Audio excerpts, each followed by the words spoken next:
একাদশ শ্রেণীর ভূগোল প্রাকৃতিক ভূগোল থেকে ইউনিট 4 আবহাওয়া ও জলবায়ু থেকে আজ আমরা 48টা এমসিকিউ এই ভিডিওর মাধ্যমে উপস্থাপন করব এবং সেগুলো সমাধান করব। ফার্স্টে 1 নম্বর দেখো, 1 নম্বরে যে এমসিকিউটা বলেছে, বায়ুমণ্ডল হলো 4টে অপশান: একটি গ্যাসীয় আবরণ, বিভিন্ন গ্যাসের মিশ্রণ, জলীয় বাষ্পের আবরণ, উক্ত কোনোটি নয়। তোমরা এখানে সঠিক অপশানটা করবে বিভিন্ন গ্যাসের মিশ্রণ, বি অপশানটা করবে সঠিক। মহাকাশ শুরু হয় মোটামুটি কত উচ্চতা থেকে? 10 কিলোমিটারের উপর থেকে, 50 কিমির উপর থেকে, 100 কিমির উচ্চতা থেকে, আর 1000। সঠিক অপশানটা করবে 100 কিলোমিটার উপর থেকে মহাকাশে শুরু হচ্ছে, মোটামুটি শুরু হচ্ছে, সি এর অপশানটা হচ্ছে তোমার সঠিক। 3 নম্বরটা, অ্যাটমস কথার অর্থ কী? অ্যাটমস আবহাওয়া, গ্যাস, বাষ্প আর জলবায়ু। অ্যাটমস কথার অর্থ হচ্ছে তোমার বাষ্প, সি এর অপশানটা তোমার করবে সঠিক। কারমান লাইন একটি বায়ুমণ্ডলীয় সীমানা, পাত সীমানা, ভূ অভ্যন্তরীণ সীমানা, জল ও স্থলের সীমানা। কারমান লাইন হচ্ছে তোমার এই যে বললাম না, মহাকাশ শুরু হচ্ছে 100 কিলোমিটারের থেকে, যে ভূপৃষ্ঠ থেকে 100 কিলোমিটারের উপরের দিকের অংশটাকে একটি বায়ুমণ্ডলীয় সীমানা, যেখানে কারমান লাইন অবস্থিত হচ্ছে 100 কিমির উচ্চতা ভূপৃষ্ঠ থেকে ঊর্ধ্বে। তারপরে হচ্ছে 5 নম্বরে প্রশ্নটা দেখো। 5, পৃথিবীর বায়ুমণ্ডলে প্রায় অর্ধেক অক্সিজেন যোগান দেয়। অক্সিজেনের যোগান দেয় কে? পানি প্ল্যাঙ্কটন না উদ্ভিদ প্ল্যাঙ্কটন? হ্যাঁ, উদ্ভিদ প্ল্যাঙ্কটন হবে এখানে সঠিক অংশ, উত্তর। বৃষ্টির জলও নয় আর ভূমিভাগের মাটিও নয়। তাহলে প্রথমটা, তৃতীয়টা, চতুর্থটা কাটা, সঠিক উত্তরটা আমরা পেয়ে গেলাম উদ্ভিদ প্ল্যাঙ্কটন। 6, বায়ুমণ্ডলের উলম্ব বিস্তার। প্রথমেই পড়ানো, বায়ুমণ্ডলের উলম্ব বিস্তার ভূপৃষ্ঠ থেকে 10,000 কিলোমিটার পর্যন্ত হচ্ছে বায়ুমণ্ডলের উলম্ব বিস্তার, 4টে অপশনের মধ্যে। 7টা, জলবায়ুর বিদ্যায় মেটিওর শব্দটির অর্থ উপগ্রহ, আবহাওয়া, এক ধরনের মেঘ, উল্কাপাত। তোমরা সঠিক অপশানটা করবে বি অপশানটা হচ্ছে তোমার সঠিক। মেটিওর কথার অর্থ জলবায়ুর বিদ্যায় হচ্ছে আবহাওয়া। তারপরে 8টা, যে বল দ্বারা বায়ুমণ্ডল পৃথিবীকে বেষ্টন করে আছে ও পৃথিবীর সঙ্গে আবর্তন করছে তার বল আমরা জানি, প্রথম থেকেই পড়ে আসছি, সেটা বলটার নাম হচ্ছে মাধ্যাকর্ষণ বল। 9টা, বায়ুমণ্ডলের যে গ্যাসটার উপাদান সব থেকে বেশি, সেই গ্যাসটার নামটা আমরা কি পড়েছি? নাইট্রোজেন, যেটা 78%। তারপরে হচ্ছে বায়ুমণ্ডলে নাইট্রোজেনের পরিমাণ এই উপরে দিলাম 78.1%। একটু আগের প্রশ্নটা সবচেয়ে বেশি হচ্ছে নাইট্রোজেন, তার পরিমাণ হচ্ছে 78, রাউন্ড ফিগারে 78% ধরা হয়। তারপরে 11 বলেছে বায়ুমণ্ডলের অক্সিজেনের পরিমাণ কত? 29, এটা নয়। 28, এটাও নয়। 30, এটাও নয়। সঠিক অপশানটা করবে তোমরা 20.9%, যেটা আমরা রাউন্ড ফিগারে ধরে রাখি কত? 21%। এইটা হচ্ছে তোমার সঠিক উত্তর। বায়ুমণ্ডলে নিষ্ক্রিয় গ্যাস নয়, হিলিয়াম নিষ্ক্রিয় গ্যাস, নিয়ন নিষ্ক্রিয় গ্যাস, ক্রিপ্টন নিষ্ক্রিয় গ্যাস। তাহলে নিষ্ক্রিয় গ্যাস নয় কোনটা? তোমরা কার্বন ডাইঅক্সাইডটা করবে নিষ্ক্রিয় গ্যাস নয়। 13টা, বায়ুমণ্ডলে কার্বন ডাইঅক্সাইডের পরিমাণ কত? 0.33%। এই বি এর অপশানটাই হচ্ছে তোমার বায়ুমণ্ডলে কার্বন ডাইঅক্সাইডের পরিমাণ। তারপরে ওজোন গ্যাসের প্রাচুর্য কোথায় আছে? ওজোন গ্যাসের প্রাচুর্য রয়েছে বায়ুমণ্ডলের দ্বিতীয় স্তর, যার নাম হচ্ছে স্ট্র্যাটোস্ফিয়ার। স্ট্র্যাটোস্ফিয়ার অপশান কোথায় দেওয়া আছে দেখো?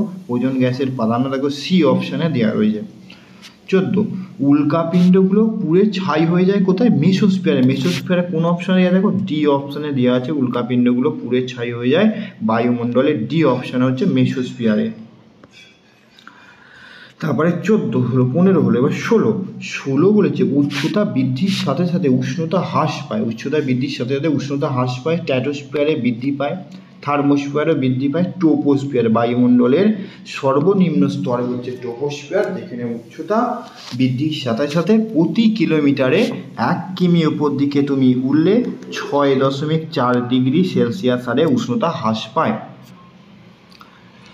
17, জল আকর্ষক অণু কোনটা? লবণ কণা একটা জল আকর্ষক অণু, ধূলি কণা একটা জল আকর্ষক অণু, উভয়। তাহলে এ ও বি দুটোই, এই উভয় অপশানটাই করতে হবে তোমার সঠিক। প্রাকৃতিক সৌরপর্দা কাকে বলে? ওজোন স্তরকে বলা হয়। ক্ষতিকারক অতিবেগুনি রশ্মির হাত থেকে আমাদের রক্ষা করে বলে মানবকুলকে উদ্ভিদ ও প্রাণী জগতে বিভিন্ন সুবিধা হয়, সেই জন্য এই ওজোন স্তরকে বলা হয় প্রাকৃতিক সৌরপর্দা। এই অপশানটা 18 সঠিক উত্তর। উষ্ণতা হ্রাসের স্বাভাবিক হার প্রতি 1000 মিটার, এই যে করলাম 6.4, কোথায় আছে দেখো 6.4 ডিগ্রি সেলসিয়াস, এই যে বি অপশানটা করে দেবে তোমরা সঠিক উত্তর। তারপরে তোমার 20টা শান্তমণ্ডল কাকে বলা? স্ট্র্যাটোস্ফিয়ারে, কারণ ঝড় ঝঞ্ঝা কোনো প্রাকৃতিক ঘটনাবলী এই স্তরে হয় না বলে শান্তমণ্ডল বলা হয় স্ট্র্যাটোস্ফিয়ারকে। মেঘ ঝড় বৃষ্টি বায়ুমণ্ডলের যে স্তরে হয়, বায়ুমণ্ডলের সর্বনিম্ন ট্রপোস্ফিয়ারে হয়ে থাকে ঝড়, সেই জন্য ট্রপোস্ফিয়ারকে বলা হয় কুব্ধমণ্ডল। 21 এই অপশানটা করবে সঠিক উত্তর। তারপরে হচ্ছে 22 স্ট্র্যাটোস্ফিয়ার ও মেসোস্ফিয়ারের মধ্যে রয়েছে, স্ট্র্যাটোস্ফিয়ার আর মেসোস্ফিয়ার স্ট্র্যাটোস্পজ বলা হয়, সি অপশানটা করছো তোমরা সঠিক উত্তর। মহাকাশে কৃত্রিম উপগ্রহ স্টেশনগুলো হচ্ছে তোমার এক্সোস্ফিয়ারে উপস্থাপন করা হয়, এক্সোস্ফিয়ার। ওজোন গ্যাসের কেন্দ্রীভ্রমণ যে উচ্চতা রয়েছে, ওজোন গ্যাসের বয়ে দেওয়া আছে দেখবে 20 থেকে 35 কিলোমিটার, তাহলে এখানে তো অপশান নেই, তাহলে 80 থেকে এটা হচ্ছে না, 60 থেকে 80 হচ্ছে না, 5 থেকে 10-এর মধ্যে, তাহলে এই অপশানের এখানে ভ্যারিয়েশন করছে 20 থেকে 50 কিলোমিটার, এইটাই বি অপশানটাই তোমরা করবে। 25 জেট বায়ুপ্রবাহের আগমন ঘটে কোথায়?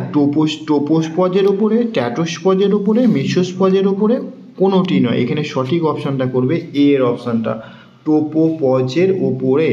16 মেসোস্ফিয়ারে উচ্চতা বৃদ্ধির সাথে সাথে উষ্ণতা, মেসোস্ফিয়ার মেসোস্ফিয়ারে যে হ্রাস পায়, বি অপশানটা করতে হবে। ট্রপোস্ফিয়ারে হ্রাস পায়, স্ট্র্যাটোস্ফিয়ারে বৃদ্ধি পায়, মেসোস্ফিয়ারে হ্রাস পায়।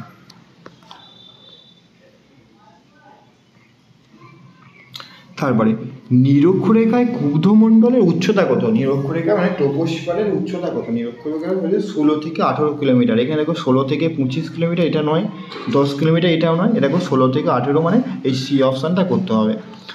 মেরু অঞ্চলের ট্রপোস্ফিয়ারের উচ্চতা কত? 6 থেকে 8 কিলোমিটার, কোথায় অপশান দিয়ে দেখো 8 কিলোমিটার দিকেও দেওয়া যায় এই অপশানে, বাকি 4 কিলোমিটারও নয়, এটাও নয়, 12 কিলোমিটারও নয়, 18 কিলোমিটারও নয়, এখানে 8 কিলোমিটারটা হচ্ছে তোমার সঠিক। মেরুজ্যোতি কোথায় দেখা যায়? ফ্রান্সে তো দেখা যায় না, জার্মানিতেও দেখা যায় না, স্পেনে দেখা যায় না, একমাত্র দেখা যায় কোথায়? আইসল্যান্ডে, এই অপশানটা করবে তোমরা সঠিক। 902টি মেঘ লক্ষ্য করা যায় মেসোস্ফিয়ারে, স্ট্র্যাটোস্ফিয়ারে, থার্মোস্ফিয়ারে, এক্সোস্ফিয়ারে। 902টি মেঘ লক্ষ্য করা হচ্ছে মেসোস্ফিয়ারে। 32 স্ট্র্যাটোস্ফিয়ারের উচ্চতা বৃদ্ধির সঙ্গে সঙ্গে উষ্ণতা বৃদ্ধি পায়, স্ট্র্যাটোস্ফিয়ারে হচ্ছে ওজোন গ্যাসের প্রাধান্য থাকার জন্যে, সেই জন্যে এই গ্যাসের অনুপস্থিতির জন্যে এই অংশে উষ্ণতা বৃদ্ধি পায়। হাইড্রোজেন ও হিলিয়াম গ্যাসের প্রাধান্য রয়েছে কোথায়? হাইড্রোজেন ও হিলিয়াম গ্যাসের প্রাধান্য রয়েছে বিষমমণ্ডলে। বিষমমণ্ডল কোথায় দেওয়া আছে দেখো এই অপশানে দেওয়া আছে, যেটা 90 থেকে 10,000 কিলোমিটার উচ্চতা পর্যন্ত এই বিষমমণ্ডল বিস্তার, যেটা হাইড্রোজেন এবং হিলিয়াম গ্যাসের প্রাধান্য। সর্বোচ্চ স্তর হচ্ছে হাইড্রোজেন, তারপরে উপর দিক থেকে ধরলে হিলিয়াম, তারপর অক্সিজেন, তারপর হচ্ছে নাইট্রোজেন, সবচেয়ে তাহলে হিলিয়াম ও হাইড্রোজেন গ্যাসের প্রাধান্য হচ্ছে বিষমমণ্ডলে। 33 হলো। এবারে হচ্ছে 34টা কী বলেছে? যে স্তর থেকে বেতার তরঙ্গ প্রতিফলিত হয়ে আবার পৃথিবী পৃষ্ঠে, সেই স্তরের নাম হচ্ছে আয়নোস্ফিয়ার, সেই স্তরের নাম কি? আয়নোস্ফিয়ার। 35 বিভিন্ন বায়ুমণ্ডলে বিভিন্ন গ্যাসের রাসায়নিক গঠন অনুপাত একই হলে তাকে বলা হবে হোমোস্ফিয়ার বা সমমণ্ডল, এটা আমরা একদম পড়েছি প্রথমেই। সমতাপ বা আইসোথার্মাল অঞ্চলটি লক্ষ্য করা যায় কোথায়? থার্মোস্ফিয়ারে। কোথায় লক্ষ্য করা যায়? এখানে থার্মোস্ফিয়ারে লক্ষ্য করা যায়। তারপর আয়নোস্ফিয়ার যে স্তরের অন্তর্গত, আগের চেয়েই পড়লাম, আয়নোস্ফিয়ার হচ্ছে থার্মোস্ফিয়ারের অপর একটি নাম হচ্ছে আয়নোস্ফিয়ার।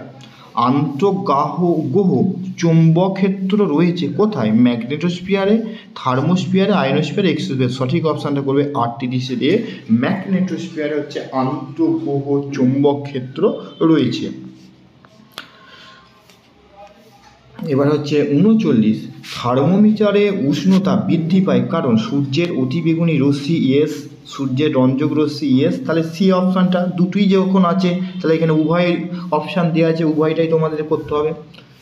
আণবিক নাইট্রোজেন স্তরের ঊর্ধ্বসীমা, আণবিক নাইট্রোজেন স্তরের ঊর্ধ্বসীমা 4টে অপশান দেখো, 100 কিমি, 200 কিমি, 1000 কিমি আর 3000 কিমি, তখন তোমাদের সঠিক অপশানটা তোমরা করবে এখানে 200 কিলোমিটার হচ্ছে 90 থেকে 200 কিলোমিটার উচ্চতায় আণবিক নাইট্রোজেন লক্ষ্য করা যায়। ঊর্ধ্বসীমা মানে কত? 200 কিলোমিটারে হচ্ছে এর বাউন্ডারি লাইন শেষ হচ্ছে।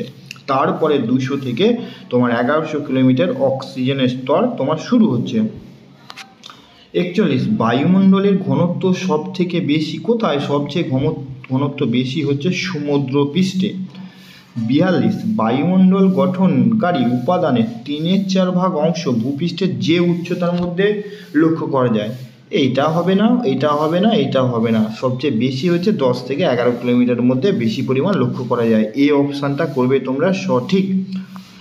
তার বায়ুমণ্ডলে কার্বন লাইন চিহ্নিত করে, একটু আগে বললাম কার্বন লাইন হচ্ছে তোমার বহি মহাকাশ শুরু হচ্ছে, বহি মহাকাশ মানে বাইরের দিকে, সেটা হচ্ছে 100 কিলোমিটার উচ্চতা। বিজ্ঞানী যে কার্বনের নাম অনুসারে লাইনটা হচ্ছে কার্বন লাইন 100 কিলোমিটার।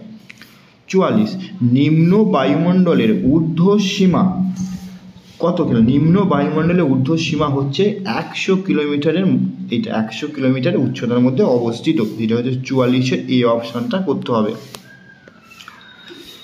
45 বলেছে বায়ুমণ্ডলের নাইট্রোজেন স্থিতিকরণে গুরুত্বপূর্ণ ভূমিকা নেয় কে? বজ্রপাত, অ্যাজোটোব্যাক্টর, রাইবোজিয়াম আর উক্ত সকলে। এখানে উক্ত সকলে অপশানটাই করতে হবে, এইটাও লাগে, এইটাও লাগে, এইটাও লাগে, সেখানে উক্ত সকলে অপশানটা করতে হবে না সঠিক। 46 সর্বশ্রেষ্ঠ কার্বন সিঙ্ক হিসাবে গণ্য সমুদ্র, অরণ্য, পর্বত আর মরুভূমি। সঠিক অপশানটা হচ্ছে কার্বন সিঙ্ক হচ্ছে এখানে এ অপশান হচ্ছে সমুদ্র। তারপরে 47 বায়ুমণ্ডলে উপস্থিত জলীয় বাষ্পের 90% থাকে ভূপৃষ্ঠ থেকে 1 কিলোমিটারের মধ্যে, 2 কিলোমিটারের মধ্যে, 5 কিলোমিটারের মধ্যে, 10 কিলোমিটারের মধ্যে। সঠিক অপশানটা করতে হবে 10 কিলোমিটারের মধ্যে। সর্বশেষ 48 নম্বর জলাকর্ষক অণু হিসাবে গুরুত্বপূর্ণ ভূমিকা পালন করে ধূলিকণা, লবণকণা, উদ্ভিদ রেণু। সবগুলোই ঠিক, সবগুলোই পালন করে। তাহলে আমরা আবহাওয়া ও জলবায়ুর প্রথম পর্বে 48টা করলাম, আর দ্বিতীয় পর্বে আরও কিছু প্রশ্ন, প্রায় 40টা মতো প্রশ্নপত্র করব।